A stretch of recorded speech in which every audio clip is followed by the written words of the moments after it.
Hello viewers, সবাই কেমন আছো? আশা করছি তোমরা অনেক ভালো আছো। আজ নিয়ে চলে এসেছি একটা সুন্দর রেসিপিটা হলো ঘুগনি। ঘুগনি বানানোর জন্য আমি নিয়েছি পেঁয়াজ কুচি, আদা রসুনের পেস্ট, টমেটো কুচি আর ধনেপাতা কুচি। প্রথমেই যেটা করতে হবে সেটা হলো আমি মটর আর আলুটা কেটে নিয়ে নুন আর হলুদ দিয়ে সেদ্ধ করে নিয়েছি। এবার ওই সেদ্ধ মটর আর আলুটাকে আলাদা করে রেখে দেব। এবার কড়াইটা গরম হয়ে গেলে ওতে তেল দিয়ে শুকনো লঙ্কা আর তেজপাতা ফোড়ন দিয়ে দেব। ফোড়নটা ভাজা হয়ে গেলে ওটাতে দিয়ে দেব পেঁয়াজের কুচি। পেঁয়াজটা ভাজা হয়ে আসার পর ওটাতে আমি অ্যাড করব আদা আর রসুনের পেস্ট। আদা রসুনের পেস্টটাকে দিয়ে কষিয়ে নেব।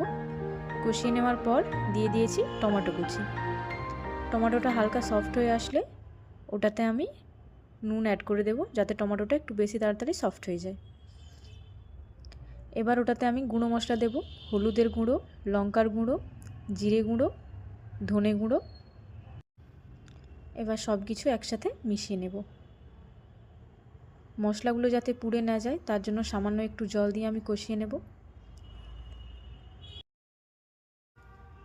আদা রসুনের গন্ধটা না যাওয়া পর্যন্ত ভালোভাবে আমি মশলাটা কষিয়ে নিয়েছি। এবার আমি এটাতে গুঁড়ো গরম মশলা দিয়ে দেব। গুঁড়ো গরম মশলাটা দিয়ে আবার একবার ভালোভাবে মিশিয়ে নেব। তারপর দিয়ে দেব ধনেপাতা কুচি। সামান্য দিয়েছি কারণ শেষে আরেকটু দিয়ে দেব। এবার ওই সেদ্ধ করে রাখা আলু আর মটরটা দিয়ে দিলাম। এটাকেও ভালো করে আবার কষিয়ে নিতে হবে। এরপর আমি অ্যাড করব পরিমাণ মতো জল।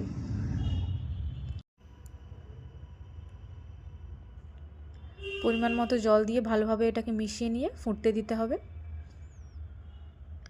এরপর আমি বাকি ধনেপাতাটাও এর সাথে দিয়ে দিলাম। দেব স্বাদ মতো নুন আর টেস্ট ব্যালেন্সের জন্য খুব সামান্য চিনি। ঝোলটা ফুটে এলে আমি এটাকে নামিয়ে নেব। তো রেডি হয়ে গেছে আমাদের ঘুগনি। এটাকে তোমরা সন্ধ্যের সময় বা সকালের টিফিনে যখন খুশি খেতে পারো, খুব সুন্দর খেতে হয়।